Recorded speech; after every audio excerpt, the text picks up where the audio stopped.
Well, my father once told me, son, don't you spend your life on the run, yeah. Have a heart that weighs a ton, and don't you be so quick to draw your gun on.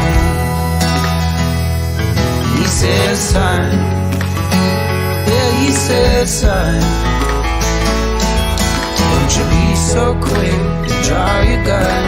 It took many years for me to see this road that lies ahead of me, and I think there could be more to read. If the seeds I sow are worth to keep, if I just open my soul, happiness could be free. In this crazy world, I know there's someone looking out for me. Won't change my mind, old time ain't gonna change my mind. I know exactly who I want standing by my side. Yeah, yeah, yeah, yeah. Ooh, yeah, yeah,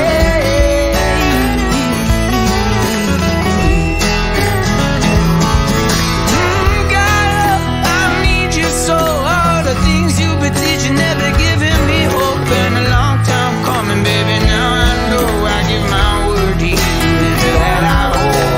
Darling, how can I explain the reasons I've been living this way? Well, I swear to you that I can change. You, I tell my soul away. I just open my soul. Happiness could be free, baby.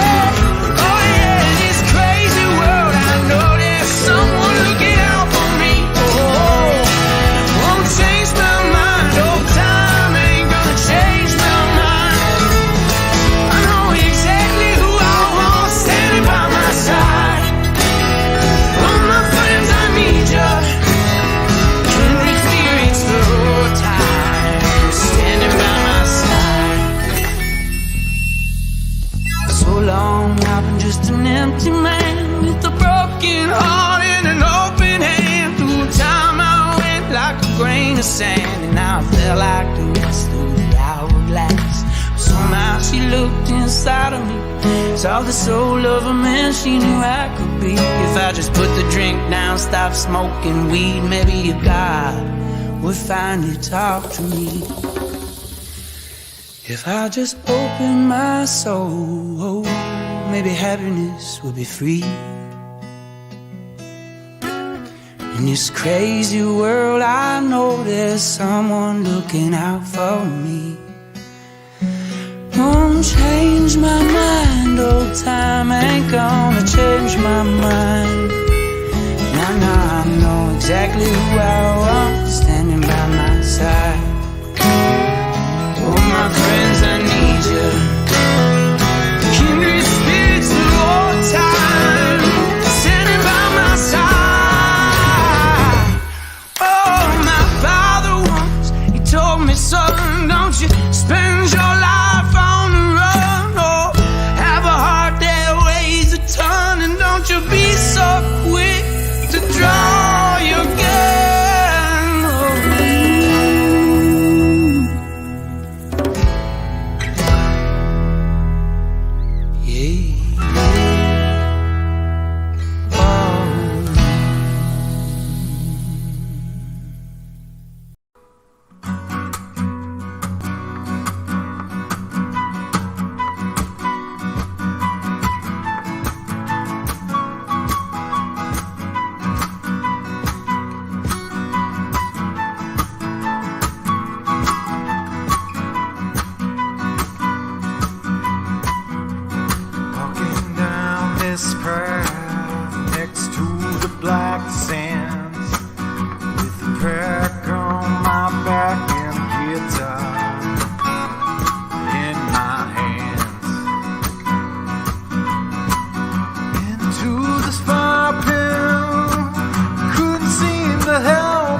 All right, aloha, my honopono. Tonight I don't have a mic because I'm doing this stream on my actual main computer, and I am waiting to get a webcam, an HD Logitech webcam, and I ordered one online. So we're gonna do some stuff here, and the reason is because the image on your right I actually just did in Paint, and it's to show you guys something, and we're gonna get into this picture here in a second. But what we're going to discuss tonight is the phenomenon of what is called a grand solar minimum. And it is so misunderstood uh, in terms of the ramifications of what a grand solar minimum presents. So, one of the first things we're going to share is this graph that I created. And it took some time to do some research into this, but it's a correlation and causation of the fact that every time our sun goes through minimum solar activity, with it comes a slew of things that can only be described as a biblical plague of all kinds. And so we're going to get into that first. We're going to start with plague itself, pestilence. So let me go ahead and share this again. Okay. And what I want you to look at, I'm going to go ahead and zoom this in a little bit.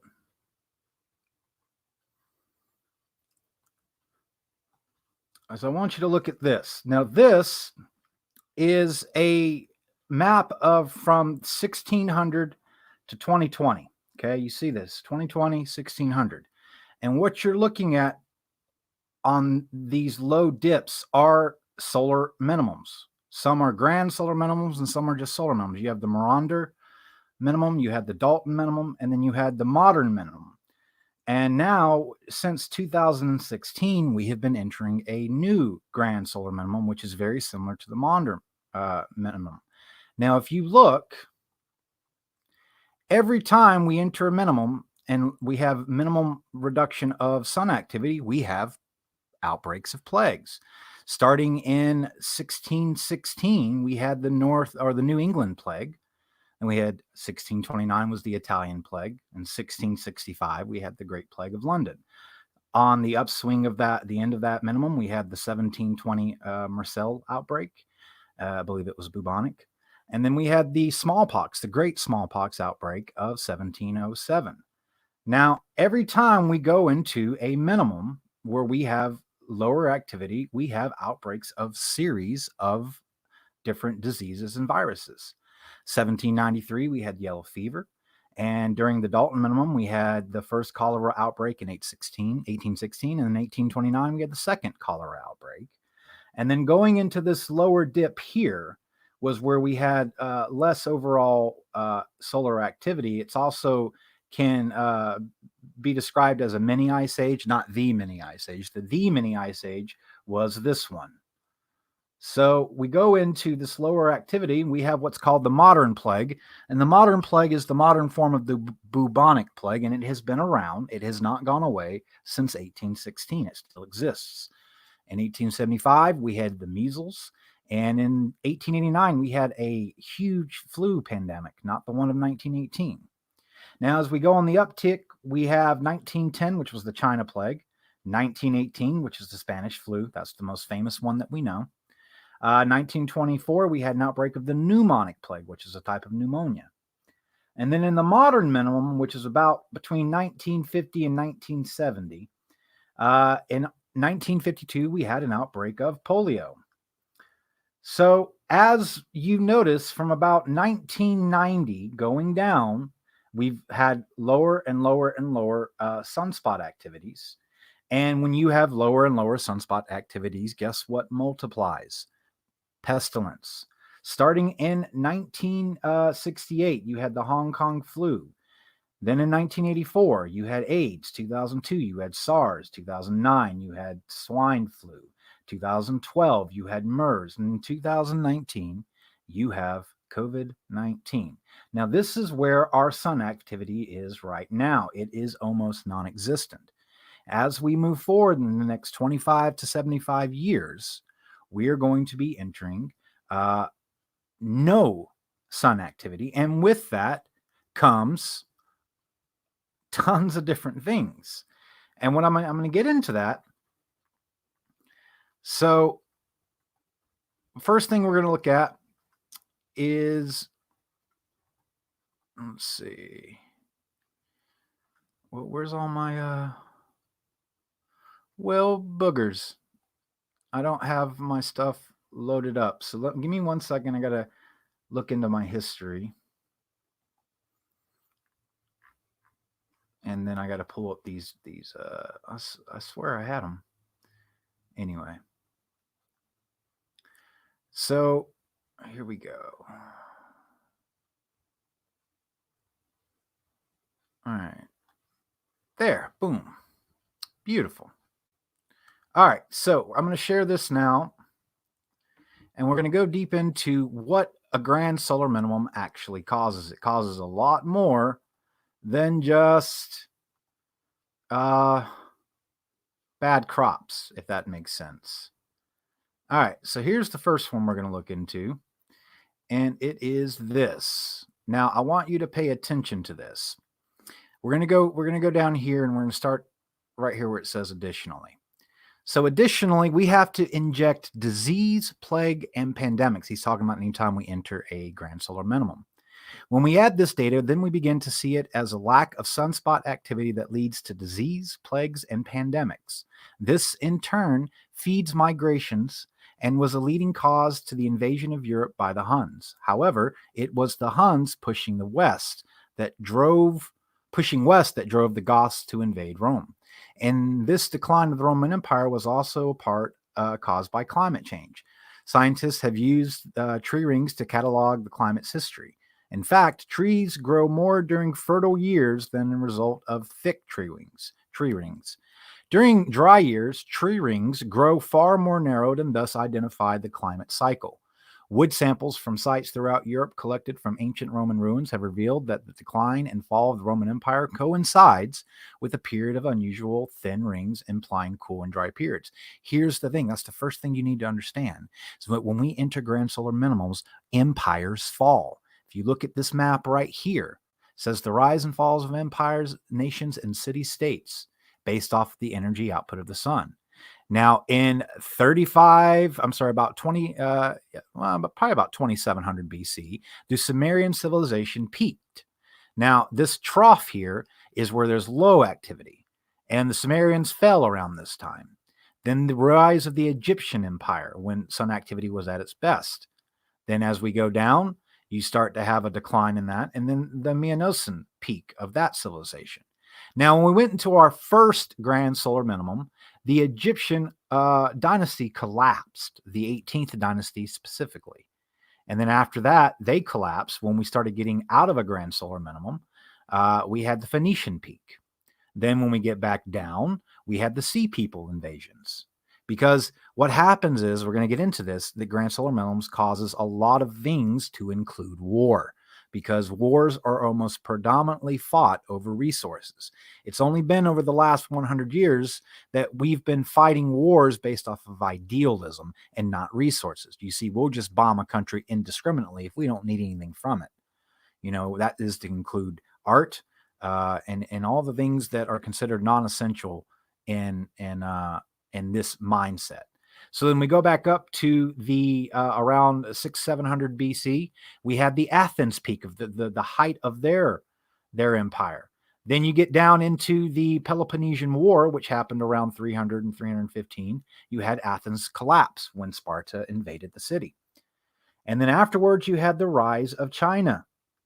And then the Roman peaked right at about 1 AD. This is right when we had great solar activity, which is also coincides with the time scaling. We create this entire time scaling based off Christian theology. So none of this actually means anything. It wasn't exactly 3,000 years ago. What it is that we redid time based off of the birth of Christ. So anything before the birth of Christ, which is a guesstimate, is called BC, before Christ. Anything after the birth of Christ is Anno Domini, which means the year of our Lord. So in I'd say about 600 AD, you had the fall and the collapse of the Roman and Maya empires. So you're starting to see a pattern. Anytime we have minimal sun activity, empires fall. You had the Mongol peak. So that's the thing. When we get into high peaks of sun activity, it's very fertile for humans to expand and grow. Anytime we go through peaks like that, we expand a growth in human population. And anytime that we go through a minimum, we experience a reduction in human population. Going on, you can see that the Incas fell in this one. And then you had the British rise of the Enlightenment Industrial Revolution. And then now we're at the internet age. So I showed you that one earlier. We're way down here again. So guess what's the next empire to probably fall? Well, America. So on top of that, we have the collapse of monetary systems. And it always happens during global solar minimums or grand solar minimums. Now, if you look at here, here's some of the most recent solar minimums since 1000 AD. We had the Oort minimum. We had the medieval minimum. We had the Wolf minimum. We had the Spior minimum. And then we had what is a grand solar minimum, which is the Maunder minimum. And then we had a shorter, it's not shorter, but it was less intense, was the Dalton minimum. Now we have the grand or the modern minimum, which only, like it said, only lasted about 20 years. But we're going again into a grand solar minimum. So this next one here is, I believe, from NASA. And it says that the next grand solar minimum has very likely begun. NASA predicts lowest solar activity in 200 years. And that's terrible for us. Again, there's your Dalton minimum. And then we had our modern minimum here with our modern maximum there. Now we're here. We're currently right here. So we're going to get down like this, and we're going to listen to this. So the forecast for the next solar cycle says it will be the weakest of the last 200 years. The maximum of this cycle, measured in terms of sunspot number, a standard measure of solar activity level, could be 30 to 50% lower than the most recent ones. It's actually going to be lower than that. The results show that the next cycle will start in 2020 and will reach its maximum in terms of its minimum in 2025. Now, that could actually go much longer than that. They just don't know yet. So we're going to get into something a little interesting. And that is the simple concept that when you have a grand solar minimum, you are going to invite things like crop loss, pestilence, plague, famine, and even seas turning red. And there's a reason for that. I don't have that knowledge right here in front of me, but all of these biblical things that you hear about take place during a grand solar minimum. So, and excuse me if I don't see the chats right now, because when I share my screen,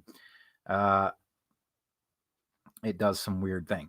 So we're going to get into the crop losses now. Now, this is a very interesting website because this is Science Direct, so it's very reliable. This is crop losses. And what I've done is I have highlighted every article for the last 15 years that involves the words crop loss. And you're not going to find any past 2012, but that's the point, is because the grand solar minimum started to take effect in about 2012.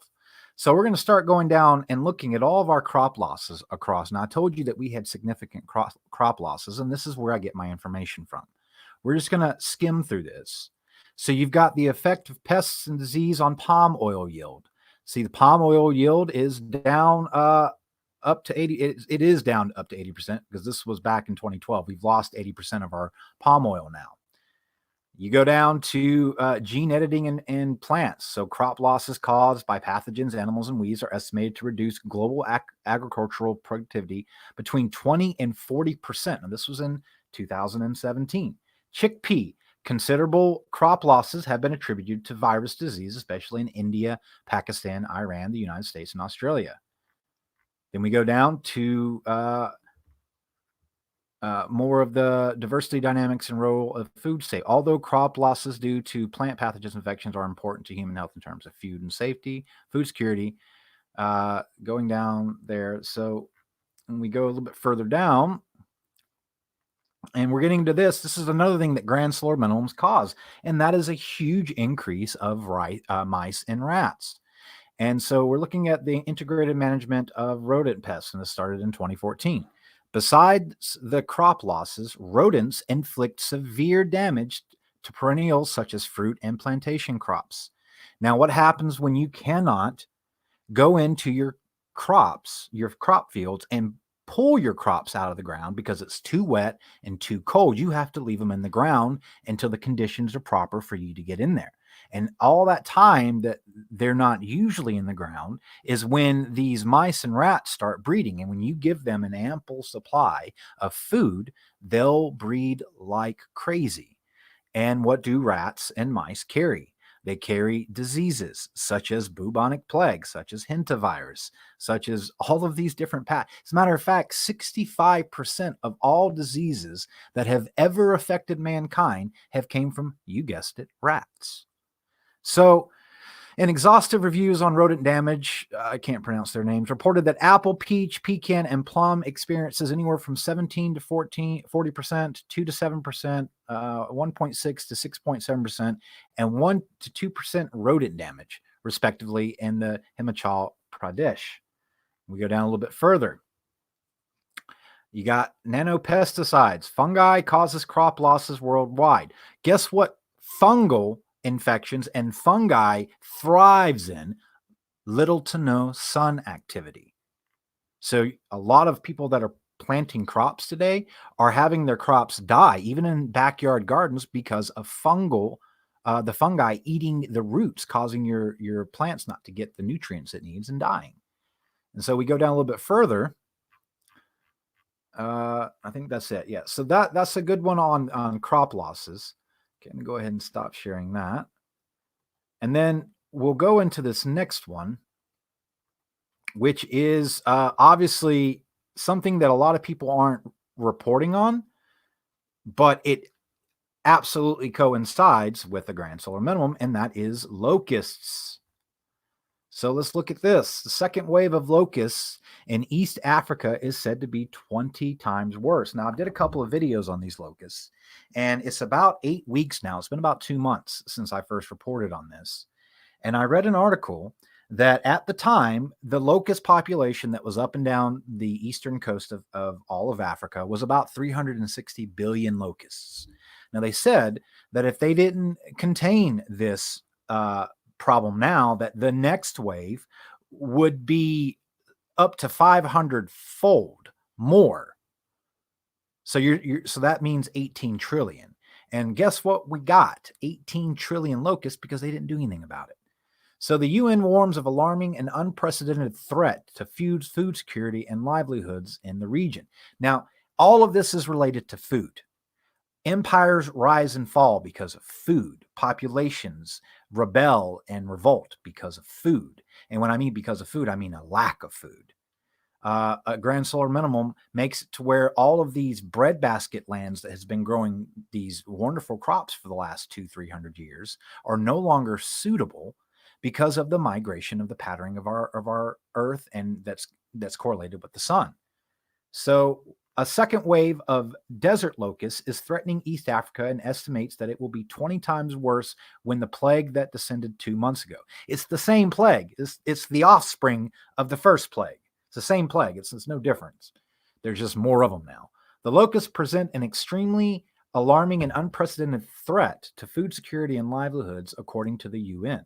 A swarm is just more than a third of a square mile, can eat the same amount of food in one day as 30,000 people, 35,000. The second invasion from breeding grounds in Somalia includes more young adults, which are especially voracious eaters.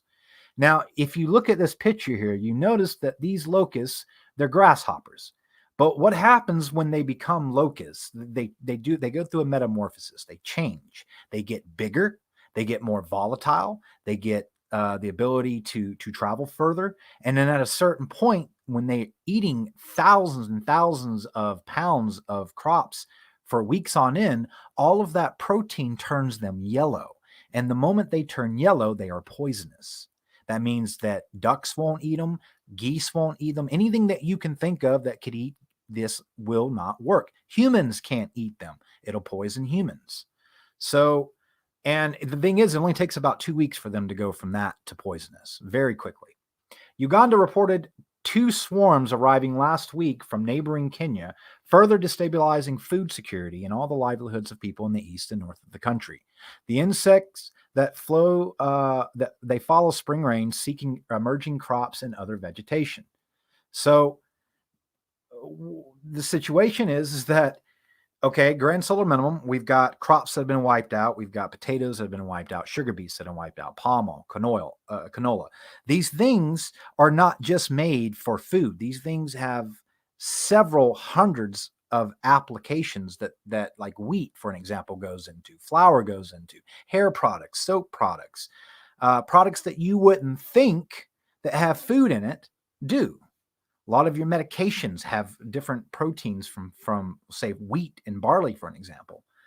And so when you have all of these crops wiped out, the problem becomes that not only is there a food shortage, but there's a shortage of almost everything else that you can think of. So on top of having little to no sun activity, where empires rise and fall, you have the situation where food is the driving force for everything. And you see, we can't fight this stuff because it's nature. We're not causing this global climate change. We're not helping anything, but you'd be surprised at how much CO2 the world actually needs.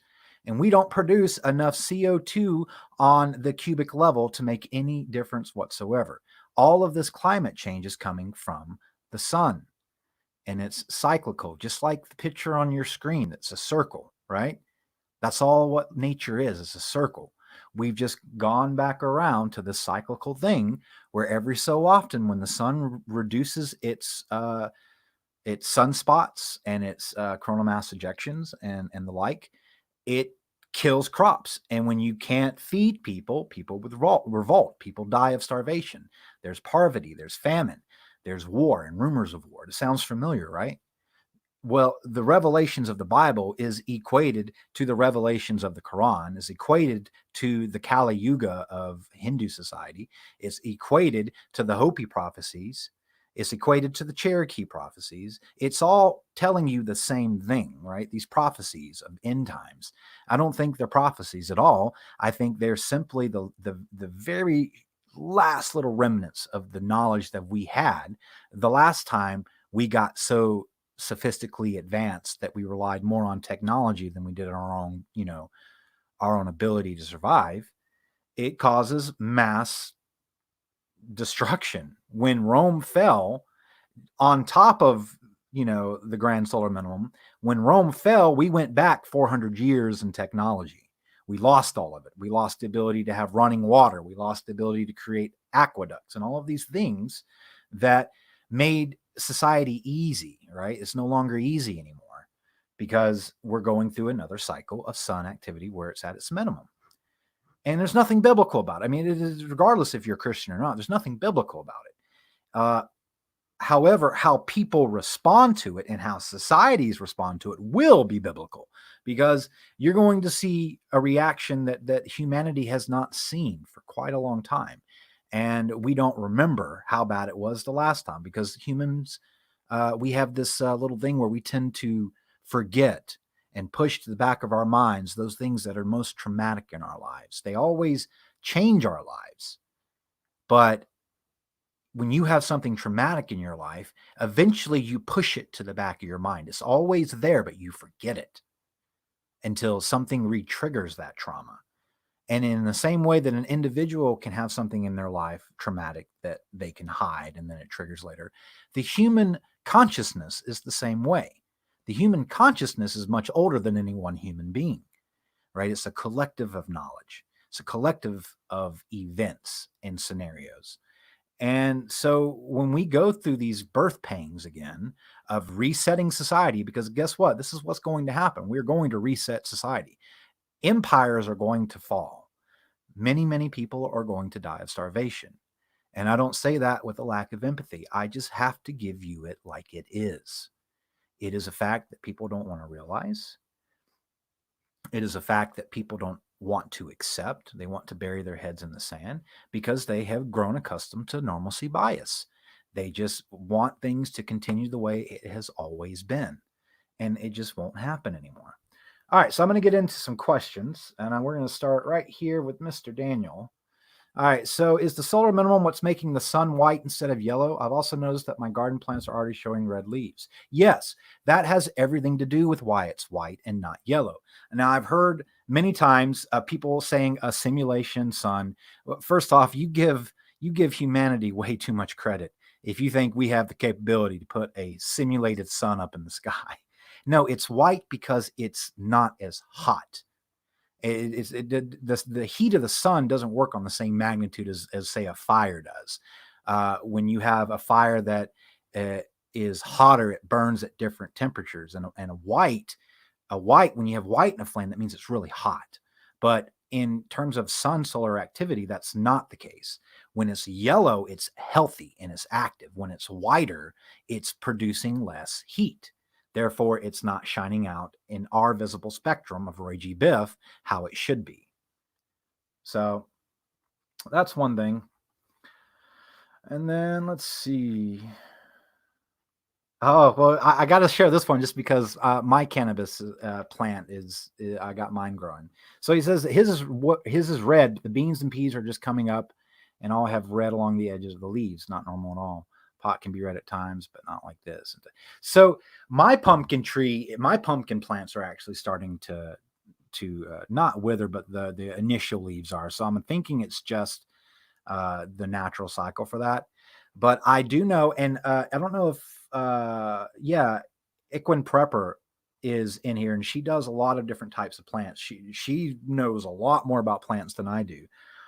But I also just discovered that you can use hydrogen peroxide mixed with water that can kill fungus and oxidize your plants. She can confirm and deny this, but you got to put the right mixture in.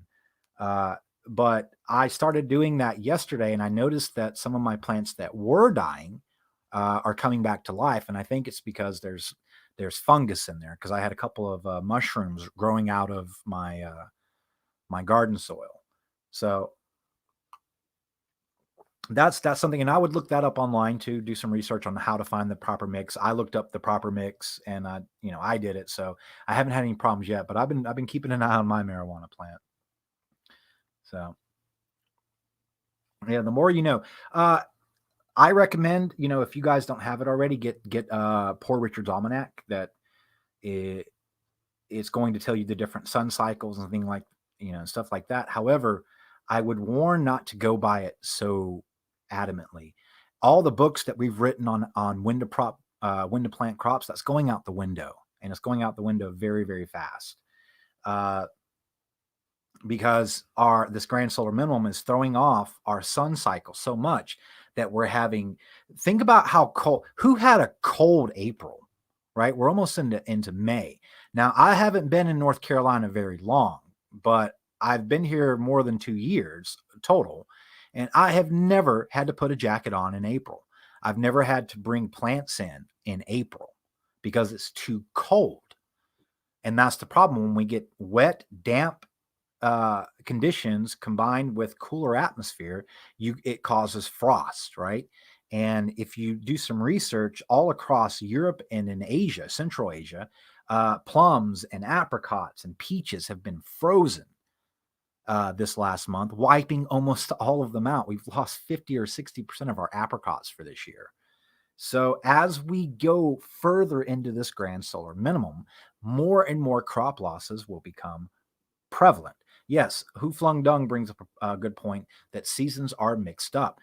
It's natural. It happens. We have a lot of things going on at the same time, though, that makes this a little bit more complicated than it normally would be. We also are experiencing something that is called a polar shift. We're having a magnetic polar shift that is imminent because we're tracking where magnetic north is, and it's moving very, very close to the southern point of no return. When it gets to that point, they'll flip. And that's a bad day for the world when that happens. But that's not caused by a grand solar minimum. That has a lot more to do with the universe than it does with us. There's so many different gravitational factors that you calculate into when determining a pole flip. Now, a pole shift is also natural, but it's something that happens every 3,000 to 3,000, or every 300 to 350,000 years. Now, we can prove that it's happened in the past and that it will continue to happen, but humanity has never experienced one. And that's a big difference, because you can only guesstimate so much as to what a pole shift will do, but it's very, very similar as to getting hit by an asteroid in terms of what it would do to the planet. Now, it wouldn't cause all of these tectonic plates to shift and stuff like that, but when you have a magnetic shift, you have all of these different norths fighting for magnetic north inside the core, and that causes mass amounts of disruptions. It causes mass amounts of frequency disruptions, which all of life is frequency, right? We're all vibrations. So when you flip a vibration like that, people often forget that human beings are just as in tune to the planet as birds are. Mother Nature is not happy indeed. But I have to disagree with that, because I'm going to bring that back up, and I'll tell you why I don't think Mother Nature is not happy. The whole concept of Mother Nature is an illusion. It's an abstraction. Mother Nature isn't female. She isn't male. She isn't angry. She isn't happy. Mother Nature simply is, right? It doesn't have an opinion of us. It has no more of opinion in us than birds have an opinion of flowers. It has no more opinion of us than the water has the opinion of a sand. We simply are a part of nature in the same way that bees are a part of nature, in the same way that trees are a part of nature. We've just forgotten that. We are in tune. We're absolutely 100% in tune with this planet. Our biological clocks are set to it. You don't age 1 year because that's how time works. You age 1 year because it takes 365 days for one full rotation around the Earth. Now, to give you a perspective of that, if you and your partner were to take a one-way trip to Mars and set up a colony there, and you two had a child there, well, that child would outlive you, because that child's biological clock, even though they're human, is set to Mars. And it takes Mars about anywhere from 480 to 520 days to rotate around the planet. So a year for your child would be almost double what yours is. So yes, bees are dropping like flies along with birds, because we're having a magnetic pole shift. It's starting. It hasn't started yet. But people don't realize that that's where our migrational patterns come from, is from magnetic north. Birds have always known where magnetic north is because it's ingrained in their DNA. When you start messing with magnetic north and you start seeing a pole shift imminent, you'll see things like what you're seeing right now all across the world, of birds flying in circles, acting like crazy, just dropping out of the sky, because they can't reconcile what's going on. All they know is that they've always known where to go before, and now they don't, and they can have heart attacks. They can drop dead from anxiety.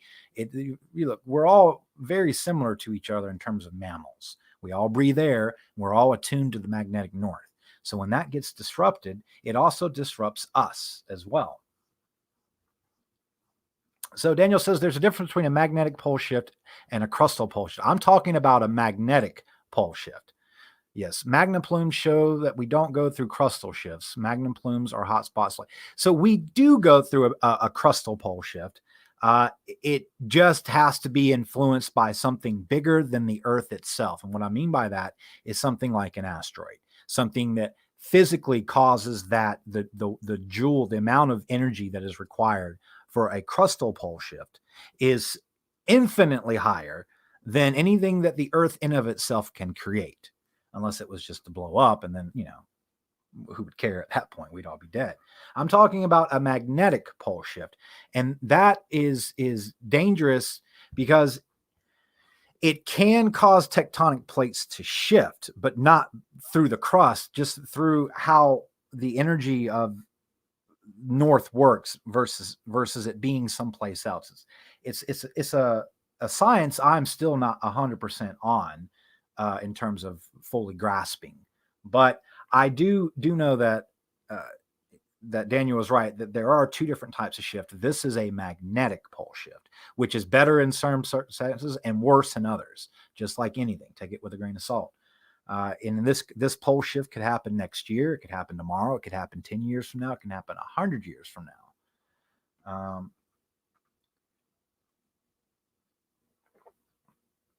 Yeah, and it affects marine life too. But see, the marine life is a little bit different because their extinctions have a lot more to do with what's in the water, what they're breathing, right? All of these chemicals and stuff that we're dumping in, that has a lot to do with it. The reduction of the magnetic north means whales aren't going to be able to know where to go. Dolphins aren't going to know where to go. So, you're going to have situations where fish will drown. They'll drown. They'll start swimming. They're so confused, or they'll go in circles for so long they'll tire themselves out and die. Sharks do it all the time. You turn a shark upside down, it's dead. It can't swim upside down. Like if you touch a shark on its nose, it's the most sensitive part of its nose, you can flip that shark upside down. If that shark stays upside down for more than a minute or two, it'll die, it'll drown. They drown of oxygen. They don't drown of water. So that's weird. But yeah, this is what I really want people to understand is that when I'm getting ready to end this video here in a little bit because I wanted to keep it way under an hour. When we enter a grand solar minimum, we're going to have several things happen. We're going to have massive crop shortages. We're going to have wars and rumors of wars. We're going to have plague. We're going to have famine, right? We're going to have a disruption of all monetary policies. It's so weird that anytime we go through a grand solar minimum, our monetary policies are fucked up too. Look at what the dollar's going on. I've done videos about that. We're going through a complete reset of society. And I'm talking about just a grand solar minimum. I'm not talking about how human beings react to these things. So, for example, shutting our economy down for this virus. Now, you can be for it, you can be against it. Doesn't matter. We can all agree that the ramifications of doing it is going to cause an utter, complete global collapse. Now, that's our doing, but it would have happened anyway. Just give it time. So we're not adding to this situation either, because on top of what is naturally been lost, we are artificially going through food shortages by shutting these plants down because of the virus, having to slaughter these animals because they have nowhere to go, having to throw all of these eggs, tomatoes, all of these different crops out because they have nowhere to go. And you can't just set up shop and sell them on the side of the street because guess what? That's against the law. Now you can give them away, but few people would give away millions of pounds of crops just so they don't go to waste. Few people have a heart like that. Most people just see it as, oh, woe is me. What am I going to do? I can't do anything with this stuff, And even if they had the idea to go and give it away, if the right people, or I would say the wrong people, catch one, they can come and shut you down. Because make no mistakes, we are absolutely heading toward a situation where the government wants us 130% dependent on them. And that is to include all of our food, all of our water, all of our basic necessities that we have taken for granted over the last 200 years. These basic necessities, guess what? They're not so basic. There aren't rights. Human beings don't have rights. That's an illusion. As an American citizen, you don't have a right to vote. You have the luxury to vote. You have the luxury to protest. You have the luxury to go to a 24/7 fast food restaurant to give you food anytime you want. Now, we can't do that now because of this lockdown, but you get my point. Very soon, people are going to wake up and realize that all of these freedoms and rights that we've been preaching on for the last 200 years, that only exists when your basic necessities are taken care of. Now, when your basic necessities are no longer taken care of, all of that stuff goes out the window. You don't have a right to food. You just better find a way to get it. You don't have a right to clean water. You better find a way to get it. You don't have a right to a government subsidy because the government may not even exist a year from now. So all of these rights that you think that you have, you don't. You have luxuries, and there's a big difference. We as human beings don't have any right except maybe the right to live. And Mother Nature, as unbiased as she is, sometimes has a different answer for you too. We aren't guaranteed anything in life. You're guaranteed one thing and one thing only, that is to be born and to die. What happens in between that is chance. No rights, no guarantees, just chance. And that is all of life. It's what you do with that chance that matters. So, who says in science we are told about the Big Bang? Well, who was there, right? When people say that God, breathed existence out of nothingness, well, who was there to see that? When Hindu society says that Shiva got lost in the universe and created everything, who was there to see that? No one. We don't know. We don't know what the beginning is, just like we don't know what the end is. But if all of life is a circle, there is no beginning and end. It's just a cycle. Everything that ends can begin, and everything that begins can end, and often does. Nothing lasts forever. So Murphy's Law said, I was curious to know if that big puppy Atlas would affect our weather. No. Atlas, people like, I said this yesterday on my chat. People are really confused about Atlas. Not yesterday, but my last chat. Atlas is billions of miles away from us right now. It can't influence our weather from where it's at. Now, what happens if this thing goes off course? Let's say it doesn't come anywhere near us. It doesn't hit us. Let's say that's the case. Now, if we go through the debris field of this, that's a whole nother story. But in terms of atmosphere, it would affect the atmosphere in and of itself, with stuff coming in, all this different ionized particles.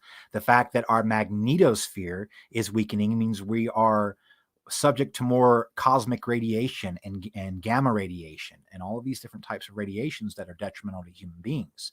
We're protected by what is called the magnetosphere because it basically reflects all of the solar activity. Now, our magnetosphere is breaking down, and that has to do with, guess what? The magnetic pole shift. So if we go through the tail of this, then because we have a weakened magnetosphere, all of those ion particles, gases, and stuff like that can enter our atmosphere and affect our weather, but not from where it's at right now. So let's see. Yeah, it's about, it's, I don't know how far it is away, but it's not going to be anywhere near us anytime soon. If it does come in somewhere near us, it'll be in the end of May going into June. That's when you'll be able to see it in the sky. However, I'm more concerned about this 1998 OR2 asteroid that's going to fly over our heads in about 2 weeks. That one I'm more worried about. See, Daniel says, my whole life I have kept in mind how lucky I was to live in a time and place where I didn't have to worry about much. It seems like I may have jumped the gun with recent events. No, the thing is, you're ahead of the curve, because people don't ever realize how lucky they are and how much they take for granted until it has been ripped away from them. The difference is that you have had a life to experience. People my age and younger, when they get to your age, they're going to talk about the times before the Great Reset. And people won't be grateful and lucky because they've always taken it for granted. People my age and younger, more now than ever, have always and always will, until something like this this grand solar minimum changes that normalcy bias. I consider myself very lucky. I have squandered countless hours and days and years doing nothing, but I have spent many years doing a lot of somethings too. And if I'm going to have a regret, the regrets I have now, I'm glad that I have them. So I really appreciate all you guys coming in tonight. Like I said, I'll have but I'll have a cam coming up in the next week or two. I'll switch back over to my Chromebook probably for the next couple of days, but I just wanted to do everything on on my main computer because it just has way more capability. All right, my aloha my hanapano. I really appreciate you guys coming by, and we'll see about doing a stream tomorrow night. I'll see if I can get something together. And then we'll we'll touch base from there. Before we go, I got one more message I want to look at. Mark Edwards. So Mark Edwards says, would this brown dwarf star not drain energy from our sun? Some have spotted one just entering the solar system. So, okay, real quick. Here's something that people don't understand about the universe and solar systems. I'm not saying you, Mark. 90%, give or take, of all star systems that we have observed are what is called a binary star systems. That means that most star systems, most solar systems have two stars. And you'll always have a bigger star and you'll have a smaller star. Sometimes they're the same size, but it's more about mass than it is the size of it.